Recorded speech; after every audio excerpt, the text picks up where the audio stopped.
किंतु क्षमा आपको अभी मिली नहीं है।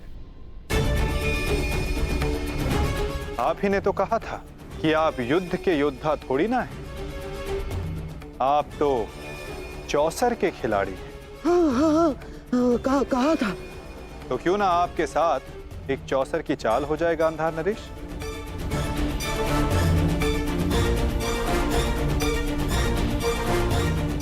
और इस चौसर में आप विजयी होते हैं या पराजित,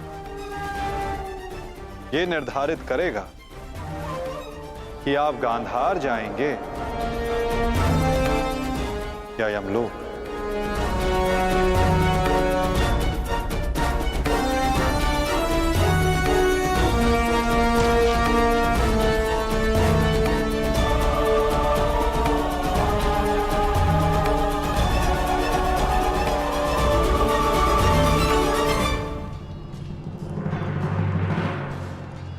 दुर्योधन, तुमने इस कुरुक्षेत्र को रचा था ना, तो आज स्वयं ही तुम इस कुरुक्षेत्र से जा नहीं पाओगे। मैं तुम्हें विवश कर दूंगा दुर्योधन, विवश कर दूंगा।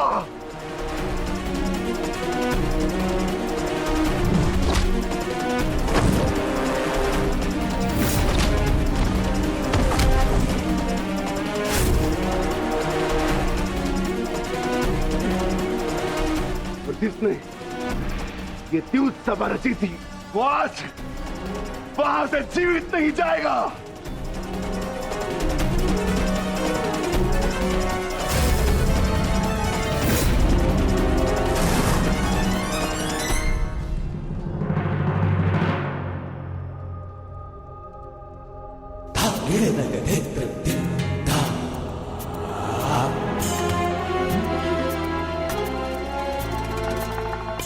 तो बताइए गांधार राज, क्या लगाएंगे आप दांव?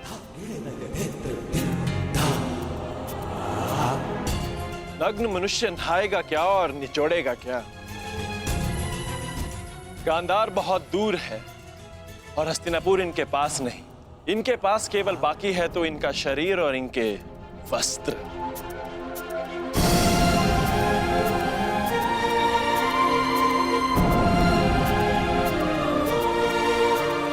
माधव, ये कैसा खेल खेल रहे हैं आप मेरे साथ? वस्त्र कोई दांव पर लगाता है भला? नहीं, सहदेव क्या कर रहे हो ये? मैं नहीं खेलूंगा ये दांव, मैं नहीं खेलूंगा ये दांव। दांव तो आपको खेलना होगा गांधार राज। और द्यूत के नियम के अनुसार जब तक एक खिलाड़ी पूरी तरह से विजयी या पराजित नहीं हो जाता, वो खिलाड़ी खेल छोड़कर नहीं उठ सकता।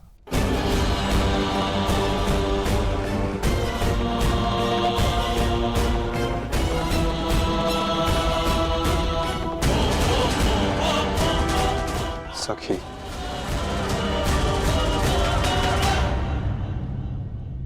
पासे फेंको।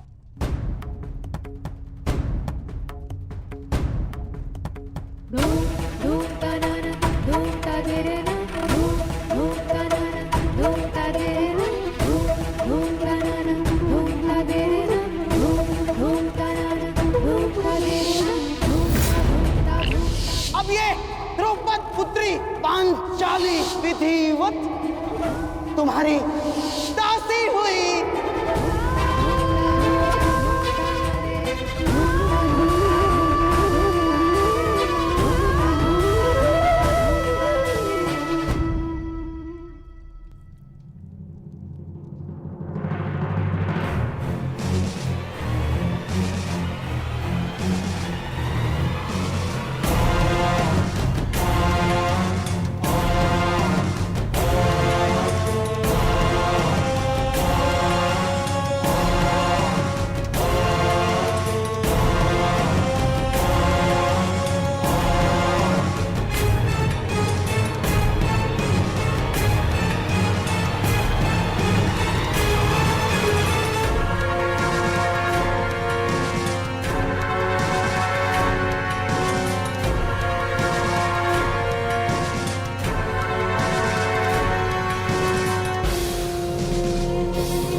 माधव, स्मरण रहे, चौसर है ये।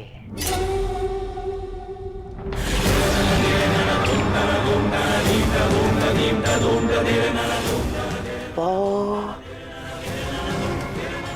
12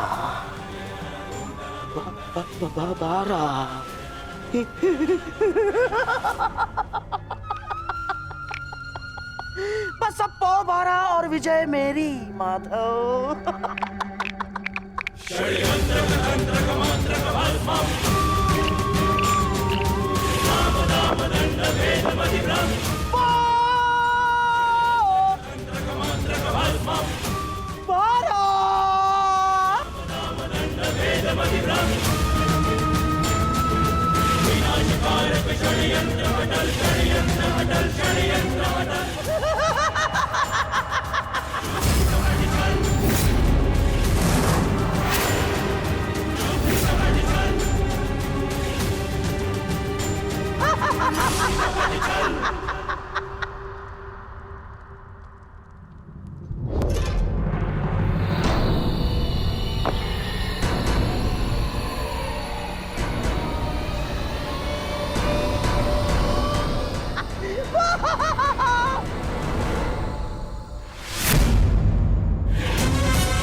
ऐसा नहीं हो सकता।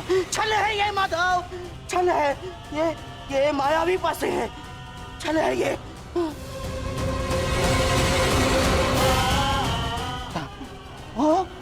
माता भूल गए मामाश्री, 14 वर्ष पूर्व ऐसे ही मायावी पासों से खेल खेला गया था, जिसके कारण ये महायुद्ध हुआ।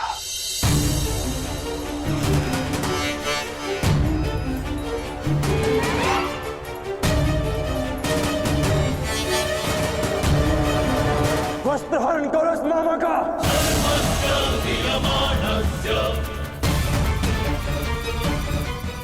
माधव,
धर्मराज,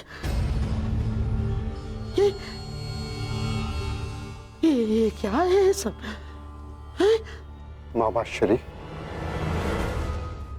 अगली चाल। अभी तो खेल प्रारंभ हुआ है गांधार राज। विराजिए।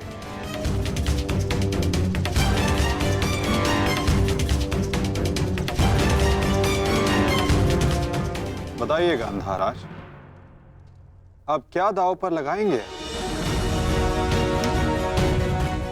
इनके मुख में 4 सोने के दांत हैं माधव, उन्हें लगाते हैं दांव पर।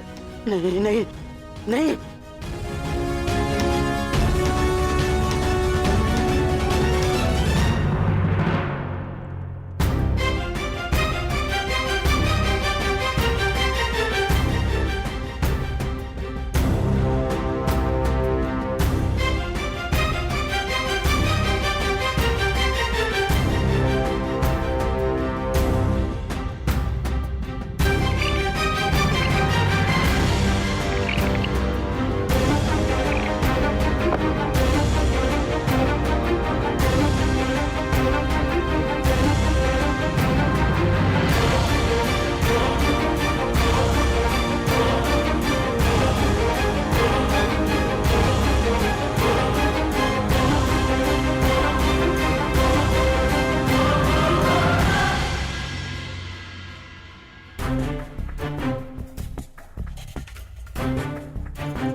दुशासन की विजय के पश्चात बहुत हंसी आ रही थी ना मामाश्री, अब दिखाई अपने तन पंक्तियां, दिखाओ।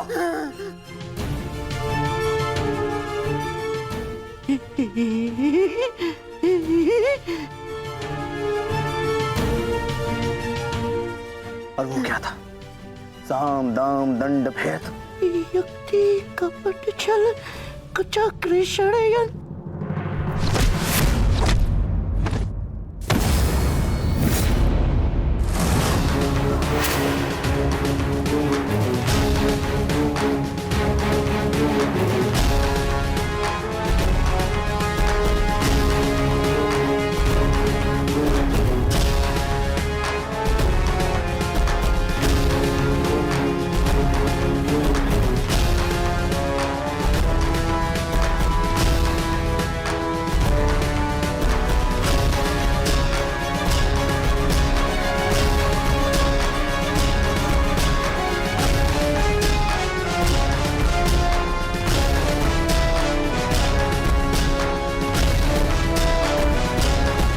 आनंद नहीं आया मामाश्री।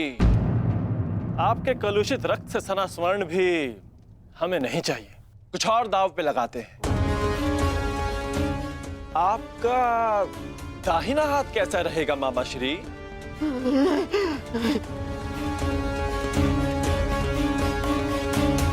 वही तो सबसे अधिक मूल्यवान है ना, उसी से तो आप पासे फेंकते हैं।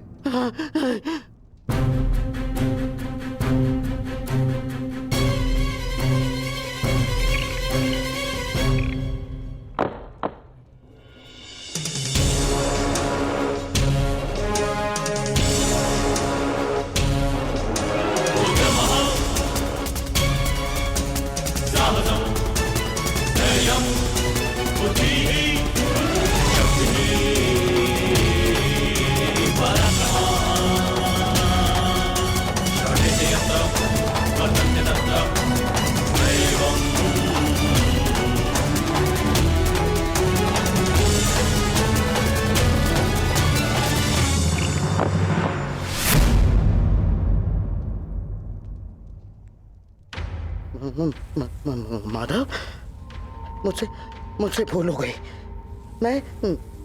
मैं ये चाल पुनः चलना चाहता हूँ। जैसी आपकी इच्छा गांधार राज, अवश्य पुनः अपनी चाल चलिए।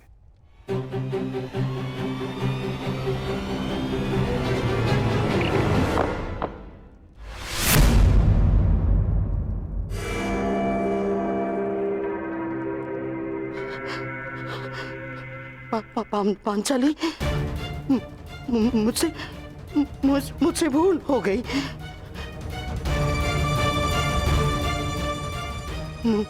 मुझे क्षमा कर दो, मुझे क्षमा कर दो पांचाली।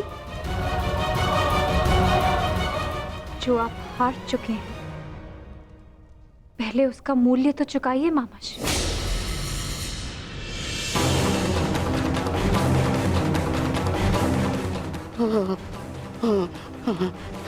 नहीं,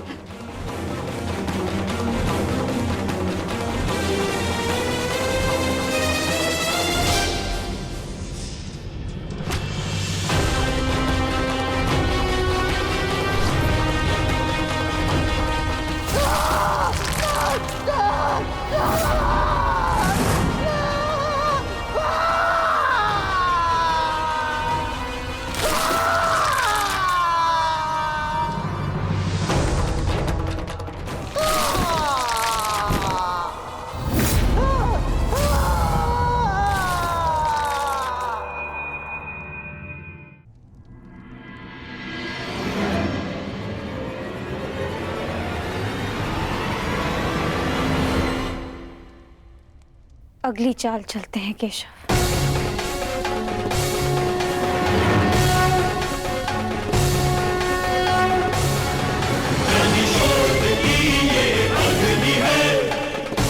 किंतु इस बार गांधार राज के पास कुछ लगाने के लिए शेष नहीं है सखी।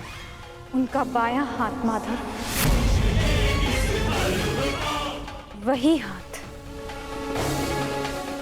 जिससे उन्होंने अभिमन्यु की पीठ पर तलवार भोगी थी।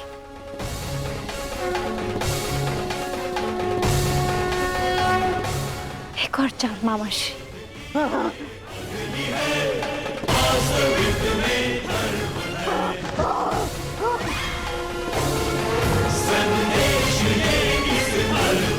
पासे फेंको पांचाली।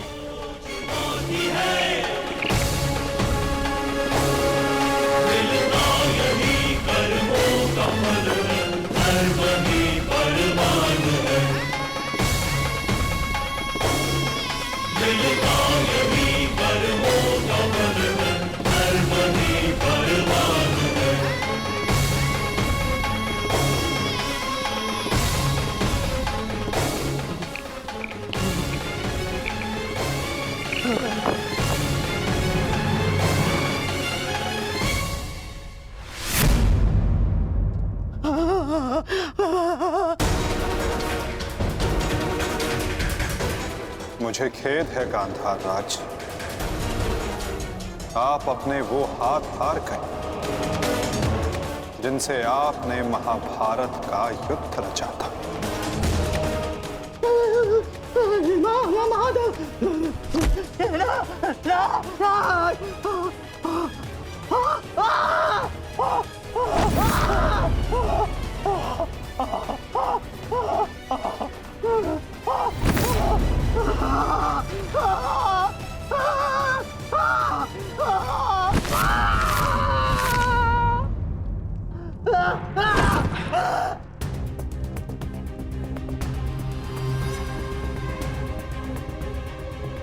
इनके हाथों का दोष कम, इनके उस मन, उस मस्तिष्क का दोष अधिक था। उस द्यूत में, उस लाक्षागृह की अग्नि में इनके मन का नाश करो पार्थ।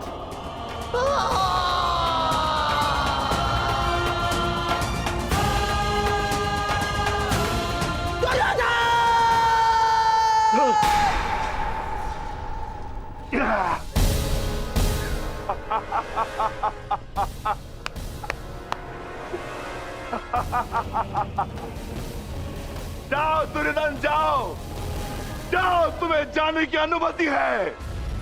जाओ और जाकर अपने प्रिय महाराष्ट्री को अंतिम विदाई दो।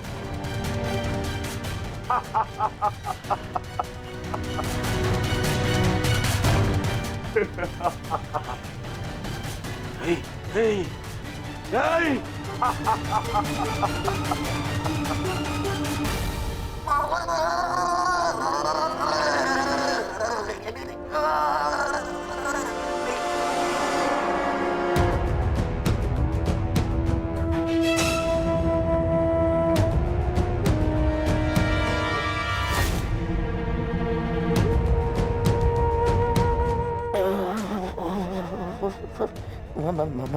माधव,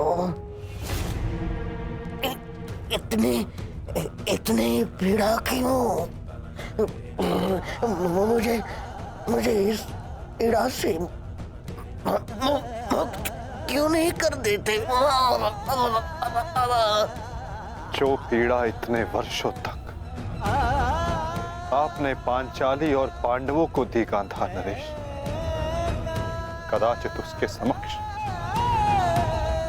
आपकी ये पीड़ा कुछ भी नहीं। जो बोओगे वही काटोगे, यही नियति है।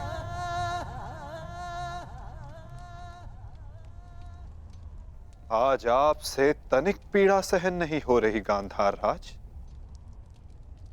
और उस पीड़ा का क्या जो आपने पांचाली को दी थी।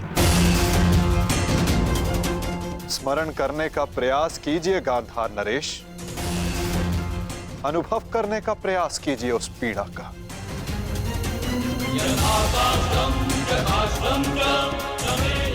उस भरी सभा में पांचाली के वस्त्रहीन शरीर पर पुरुषों की दृष्टि कांटे बनकर चुभ रही थी।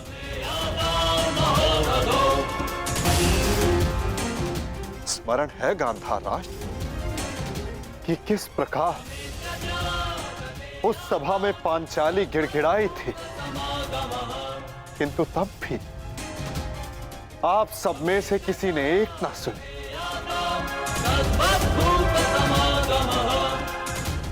और अब आप चाहते हैं कि हम आपका निवेदन स्वीकार करें गांधार राज। आप वो अधिकार खो चुके हैं।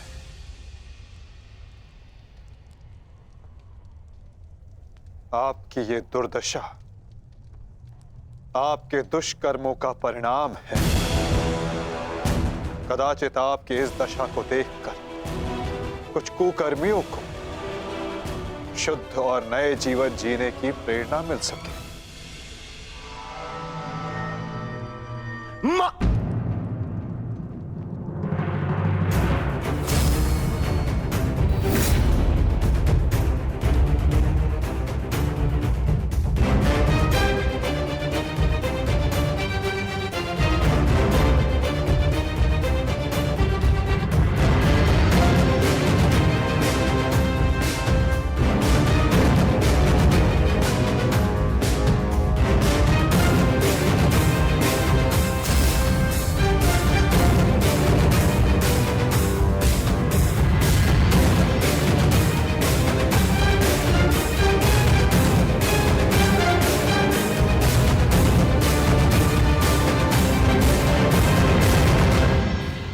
तुम्हारी प्रतीक्षा करेंगे अनुज। जाओ, जाकर मामा श्री को अंतिम विदा दे दो।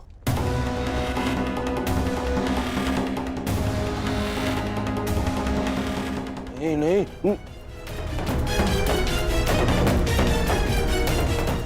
नहीं मामा, नहीं।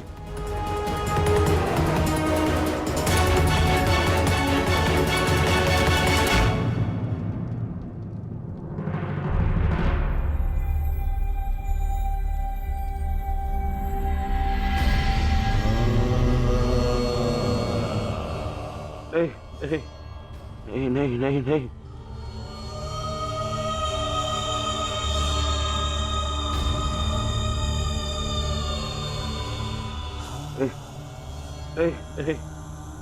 नहीं नहीं नहीं नहीं मामा, नहीं नहीं नहीं नहीं नहीं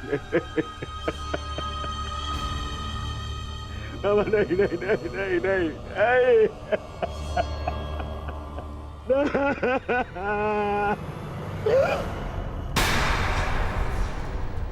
मामा,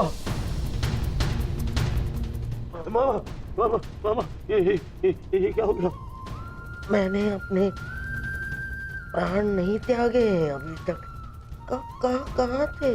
कहाँ थे तुम? मैं यही था मामा, मैं यही था। ये क्या दुर्दशा कर दी है पांडवों ने? मुझे क्षमा कर दो दुर्योधन।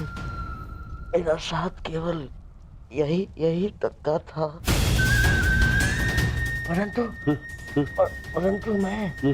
मैं प्रसन्न हूँ, क्योंकि एक योद्धा ना होते हुए भी एक योद्धा की मृत्यु मिली मुझे। धन्यवाद दुर्योधन। कहीं नहीं जा रहे हैं आप। मैं आपको लेके चलूंगा, कुछ नहीं होगा आपको। आप कहीं नहीं जा रहे। उठिए उठिए उठिए मामा, उठिए जाने दो मामा को। नहीं नहीं, अरे मामा, आप ठीक तो है? क्या हो गया मामा? मामा, मैं आपकी चिकित्सा कराऊंगा मामा। इसको निकालो, इसको। नहीं मामा, नहीं। अब कोई लाभ नहीं। नहीं। हर मनुष्य का अपना एक विशेष बल होता है। यदि उस बल ने उसका साथ छोड़ दिया तो समझो उसका अंत निश्चित। नहीं मामा। जैसे अंगराज का बल तो उसका कवच और कुंडल, जैसे मेरा बल था मेरे पास से। अब यदि अंतिम समय में मेरे पासों ने मेरा साथ छोड़ दिया तो अब कोई कुछ नहीं कर सकता दुर्योधन। नहीं नहीं नहीं नहीं मामा। अरे ये जिस गांधार नरेश की नीति से सारा सारा भारतवर्ष कांपता है, इतनी इतनी निर्दयता से उसको मारा इन पांडवों ने। हाँ क्या क्या हाल कर दिया है तुम्हारे और बाकी सबके ऊपर। अत्याचार इन पांडवों ने किया है, उसका प्रतिकार आपका भांजा लेगा मामा। मैं इसे छोड़ दूंगा मामा। नहीं नहीं दुर्योधन, वास्तविकता तो ये है कि मेरी ये दशा मेरे ही निर्दयी कर्मों का फल है।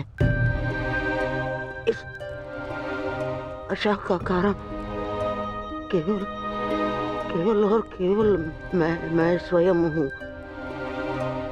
और फिर भी मैं तुम्हें विजयी देखना चाहता हूँ दुर्योधन। तुमने बचपन से मेरी हर बात सुनी और मानी भी, और आज भी तुम्हारे हित के लिए एक बात करना चाहता हूँ तुमसे। बोलो बाबा। दुर्योधन चले जाओ। आपको छोड़ के कहाँ? नहीं नहीं, कहीं नहीं जा रहा। मेरी सलाह मानो दुर्योधन, क्योंकि वो वासुदेव कृष्ण तुम्हें जीवित नहीं छोड़ेगा, और वो विकोदर भीम उसकी प्रतिज्ञा अवश्य पूर्ण करेगा दुर्योधन। मैं नहीं चाहता कि मेरी बहन और जीजाश्री के अंतिम संस्कार के लिए कोई शेष न बचे। परिस्थिति को समझो दुर्योधन। तुम आज कुरुक्षेत्र नहीं जाना। आप मुझे भागने की सलाह दे रहे हैं मामा? ना ना ना, मैं तुम्हें भागने की सलाह नहीं दे रहा हूँ। मैं तुम्हें जाने की सलाह दे रहा हूँ दुर्योधन। यहाँ से जाओगे तो जीवित रहोगे, और यदि जीवित रहोगे तो कल लड़ पाओगे। इस समय तुम मन से टूटे हुए हो दुर्योधन, और यही उस वासुदेव कृष्ण की नीति है कि तुम्हें थकाकर तुम्हें निशस्त्र कर दे।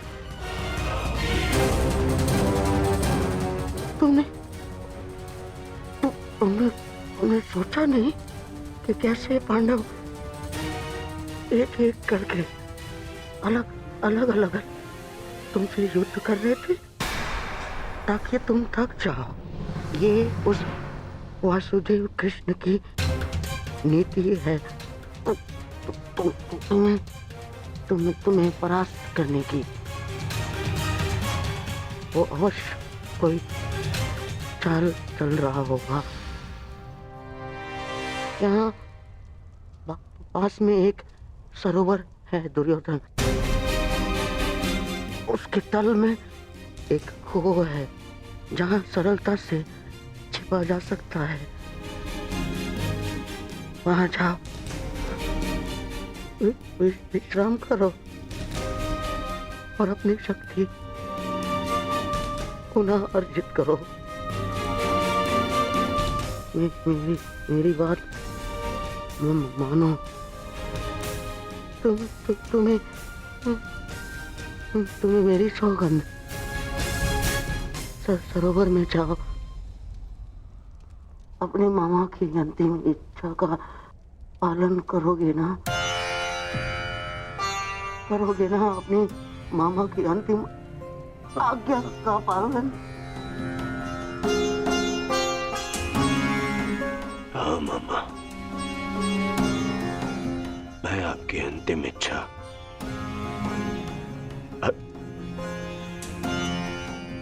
अंतिम इच्छा अवश्य पूर्ण करूंगा। मैं सरोवर जाऊंगा परंतु छिपने नहीं मामा, जल साधना के लिए, ताकि उन पांडवों से मैं आप पर और बाकी सब पर किए अत्याचार का प्रतिकार ले सकूं। मामा, मैं इस युद्ध को समाप्त अवश्य करूंगा। आपका ये भांजा इस युद्ध को समाप्त करेगा। प्रसन्न रहो।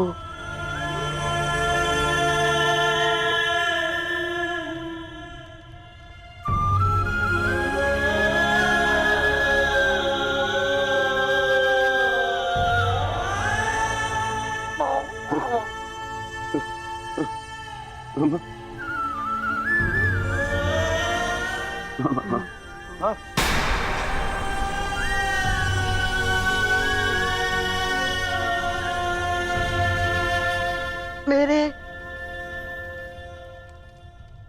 होने वाले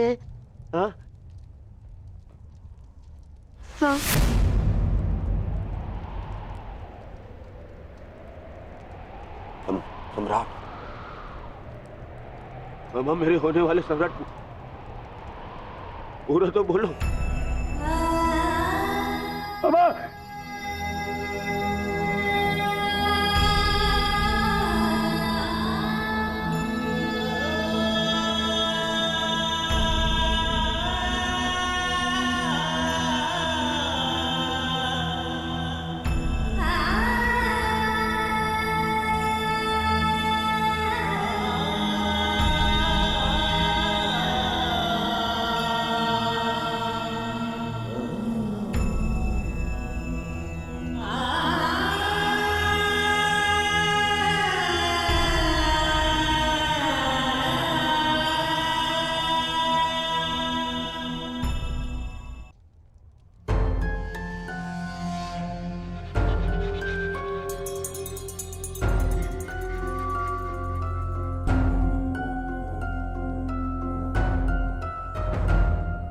हमें बहुत विलंब हो रहा है युधिष्ठिर। दुर्योधन को गए बहुत समय हो गया है। अब दुर्योधन को बाहर बुलाने का समय आ गया है। प्रतीत होता है कि अपने अंत से डर के भाग गया है वो कायर। इसका अर्थ युद्ध समाप्त हुआ। परंतु ज्येष्ठ, मेरी प्रतिज्ञा तो पूर्ण होना भी शेष है।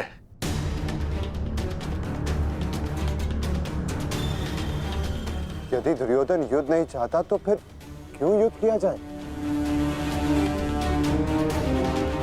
माता गांधारी का एक पुत्र जीवित रहा तो इसमें समस्या कैसी? समस्या है ज्येष्ठ। माधव ने भी कहा ना कि कांटों के वृक्ष का यदि संपूर्ण नाश ना किया जाए तो फिर से पनप जाता है।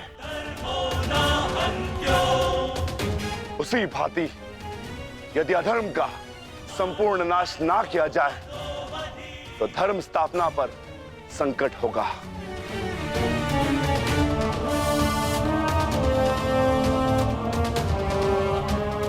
आपको हो क्या गया ज्येष्ठ? हमारे साथ हुए अन्याय को इतना शीघ्र मत भूलिए। क्या आप भूल गए पांचाली के अपमान को? क्या आप भूल गए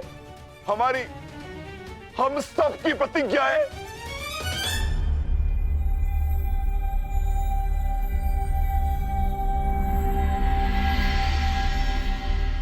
सब स्मरण है मुझे अनुज, सब स्मरण है।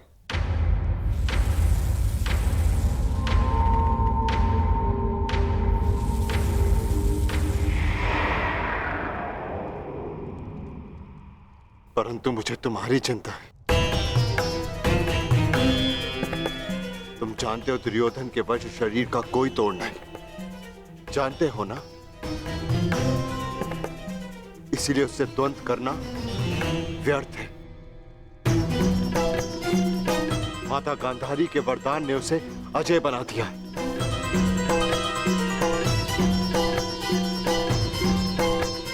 यदि तुम्हें कुछ हो गया तो मैं स्वयं को कभी क्षमा नहीं कर पाऊंगा अनुज। जानता हूं ज्येष्ठ, मैं सब कुछ जानता हूं, परंतु मुझे उसकी चिंता नहीं। धर्म स्थापना पर निकले हैं तो बलिदान देना होगा।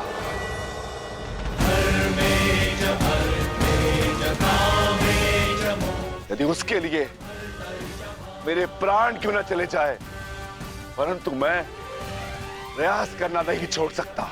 परंतु दुर्योधन का वध करोगे कैसे? शेषगढ़ ने माता कुंती को वचन दिया था कि उनके 5 पुत्र जीवित रहेंगे। क्या तुम उनके वचन को झूठा हो जाने दोगे? हाँ?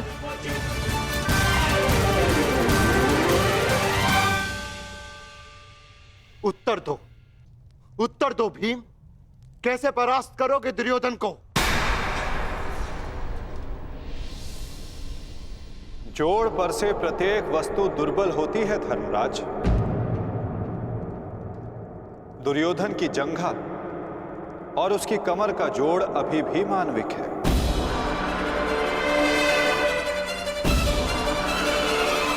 दुर्योधन को वहां से तोड़ा जा सकता है।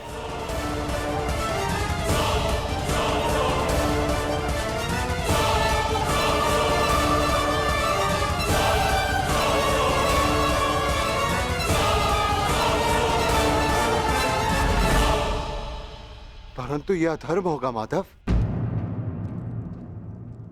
इस समय धर्म की मांग, कदाचित यही अधर्म है धर्मराज।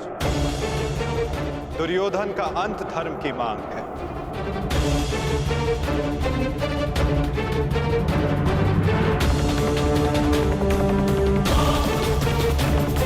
माता कुंती को वचन दिया था कि उनके 5 पुत्र जीवित रहेंगे। क्या तुम उनके वचन को झूठा हो जाने दोगे? हाँ? उत्तर दो भीम, कैसे परास्त करोगे दुर्योधन को? जोड़ पर से प्रत्येक वस्तु दुर्बल होती है धर्मराज। दुर्योधन की जंघा और उसकी कमर का जोड़ अभी भी मानविक है।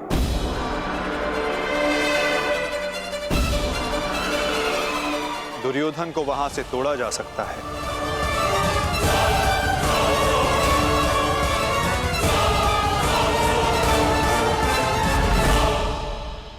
परंतु यह अधर्म होगा माधव। इस समय धर्म की मांग, कदाचित यही अधर्म है धर्मराज। दुर्योधन का अंत धर्म की मांग है।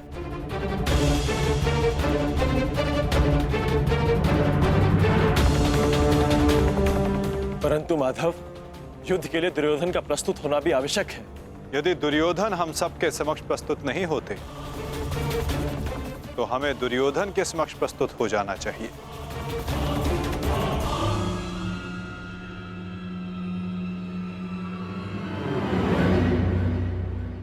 शिविर के भीतर जाने का समय आ गया है।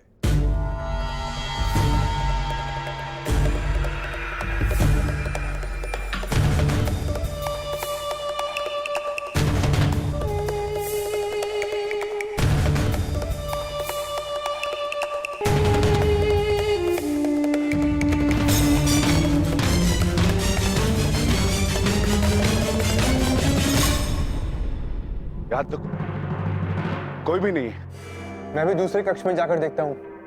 मैं भी तुम्हारे साथ चलता हूं नकुल। मैं उस ओर देखता हूँ।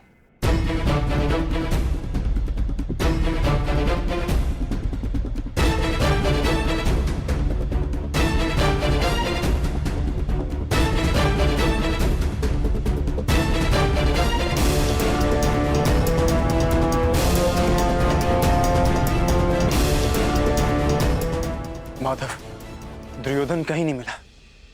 अब हम क्या करें? रक्त और पाप अपने चिन्ह छोड़ ही जाते हैं पार्थ। और यदि रक्त एक पापी का हो तो वो कभी नहीं छिपते।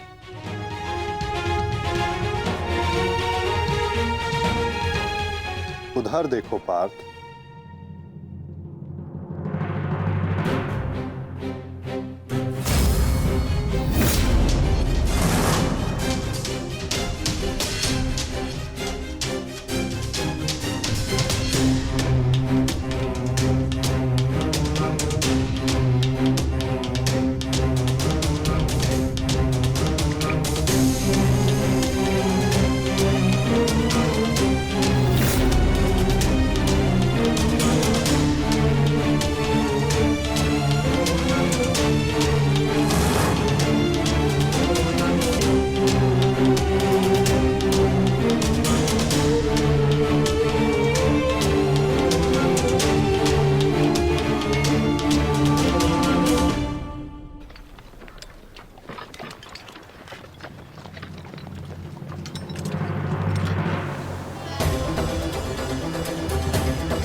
तो दुर्योधन इस सरोवर में छिपा है।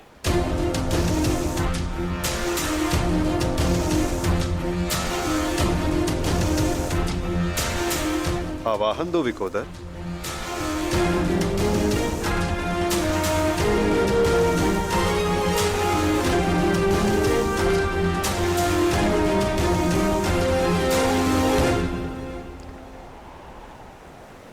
दुर्योधन, मैं जानता हूं तुम यहीं छिपे हो। बाहर निकलो कायर और युद्ध करो मुझसे। सुन रहे हो ना कायर, सामने आओ। क्या इस प्रकार मेरा सामना करोगे? बाहर निकलो और बंद करो मुझसे।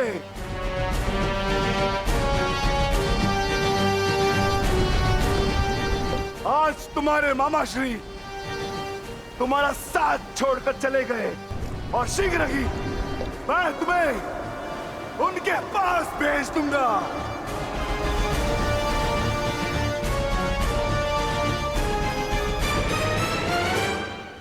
अरे वज्र का शरीर लेकर भी भयभीत हो दुर्योधन। महारथी कर्ण को अपना मित्र कहते हैं ना, किंतु आज यदि कर्ण तुम्हें इस दशा में देख लेते तो उन्हें भान हो जाता कि उनका मित्र एक शूरवीर योद्धा नहीं, बस एक कायर है। और उन्हें लज्जा आएगी उस क्षण पर जिस क्षण उन्होंने तुम्हारा साथ देने का निर्णय किया।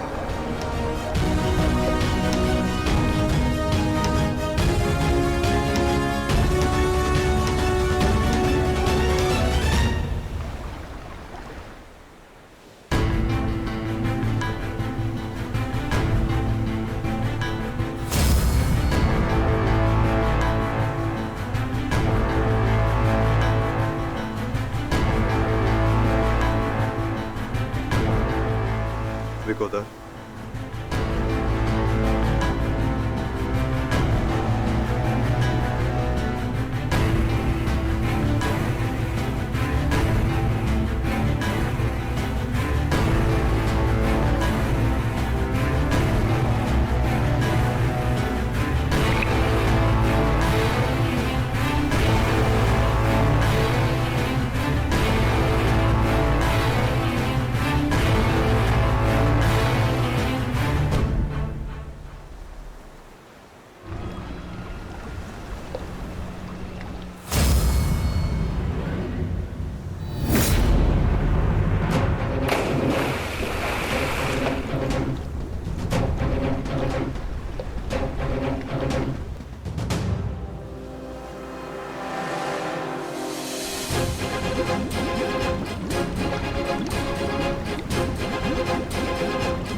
तुम तो अपने मामा से भी बड़े कायर निकले दुर्योधन।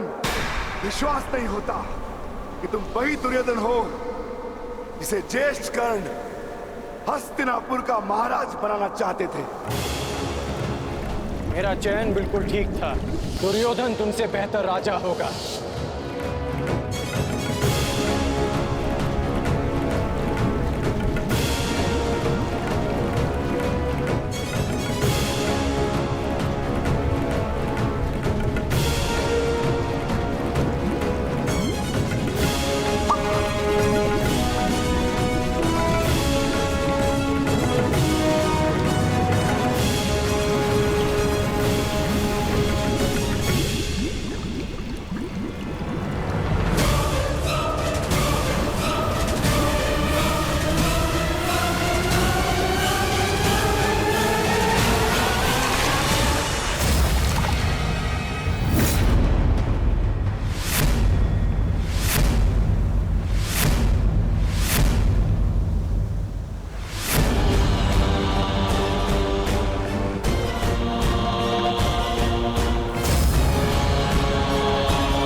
आओ दुर्योधन आओ, स्वागत है तुम्हारा। एक क्षण के लिए ऐसा लगा कि तुम इसी भांति सदैव छिपे रहोगे। मुझे तुमसे छिपने की आवश्यकता नहीं है भीम, क्योंकि मेरा शरीर वज्र का है। स्मरण है ना, कुछ समय पूर्व क्या दुर्दशा की थी मैंने तुम्हारी? स्मरण है?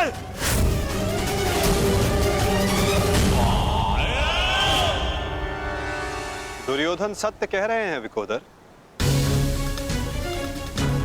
दुर्योधन छिप नहीं रहे थे, वो तो जल साधना में लीन थे। ये तैयारी तो युद्ध से पहले की थी दुर्योधन, है ना?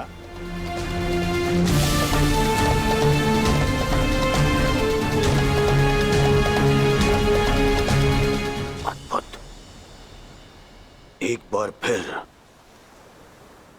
तुमने मुझे चौंका दिया। हाँ, मैं जल साधना कर रहा था जो मेरे गुरु बलराम ने मुझे सिखाया है।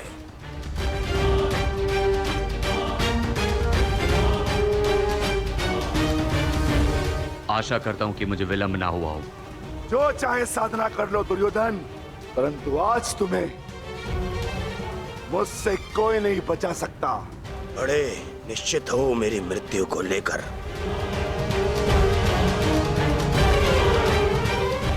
आज क्या कोई नया छल लाए हो मेरे लिए?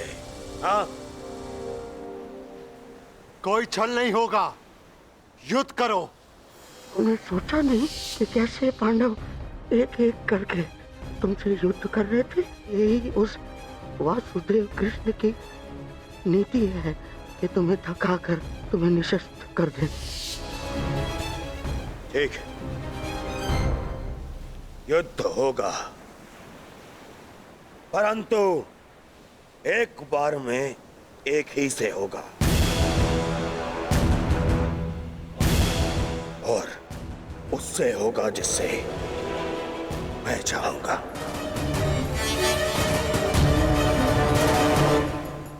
स्वीकार है।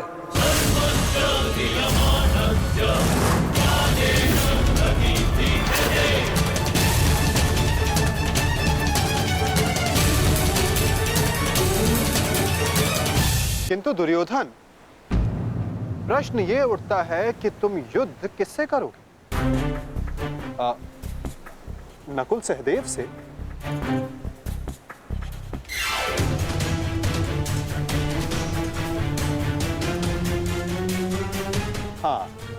उचित है। नकुल तुमसे दुर्बल है, तो उसको परास्त करना तुम्हारे लिए सरल होगा।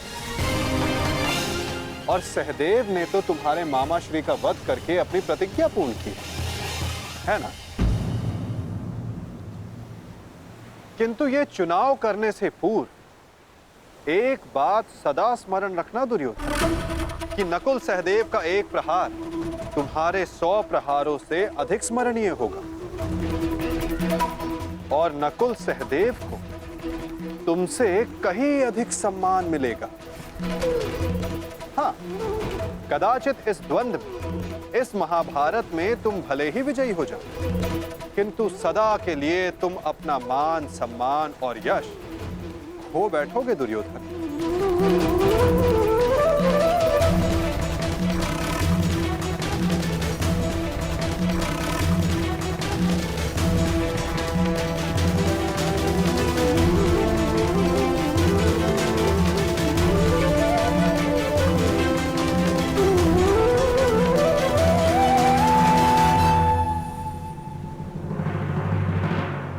या तुम अर्जुन का चुनाव करोगे, जिसने तुम्हारे मित्र का वध किया, किंतु फिर प्रश्न ये उठता है कि तुम धनुर्युद्ध चुनते हो या गदा युद्ध। यदि तुमने धनुर्युद्ध चुना तो तुम अर्जुन के समक्ष क्षण भर के लिए नहीं टिक पाओगे।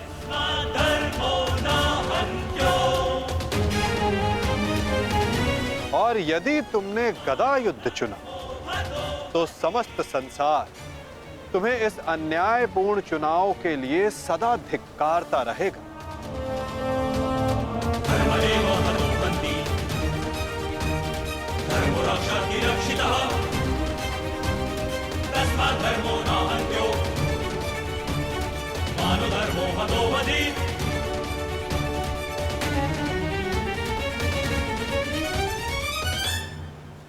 हाँ, युधिष्ठिर को द्वंद्व के लिए ललकारना ये अवश्य बुद्धिमानी हो,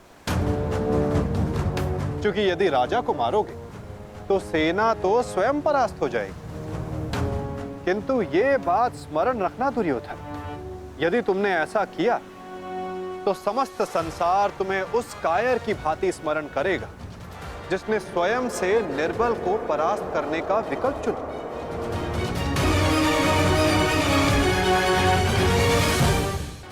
अब चुनाव तुम्हारा है दुर्योधन।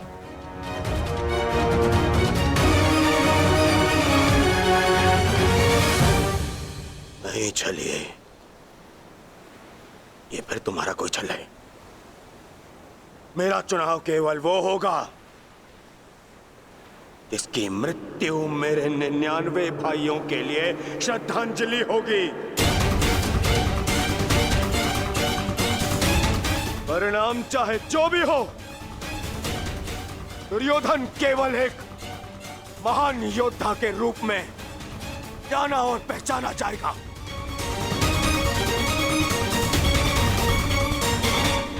मैं दुर्योधन द्वंद्व के लिए भीम को चुनता हूं।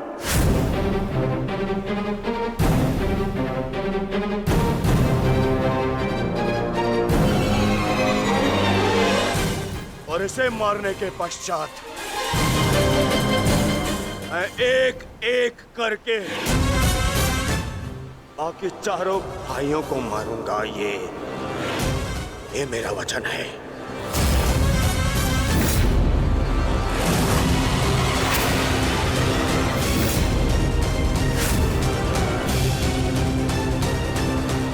तो प्रतीक्षा किस बात की है दुर्योधन? अब समय ही बताएगा कि तुम मुझे मारकर अपने 99 भाइयों को श्रद्धांजलि दोगे या मैं तुम्हें उनके पास पहुंचा दूंगा।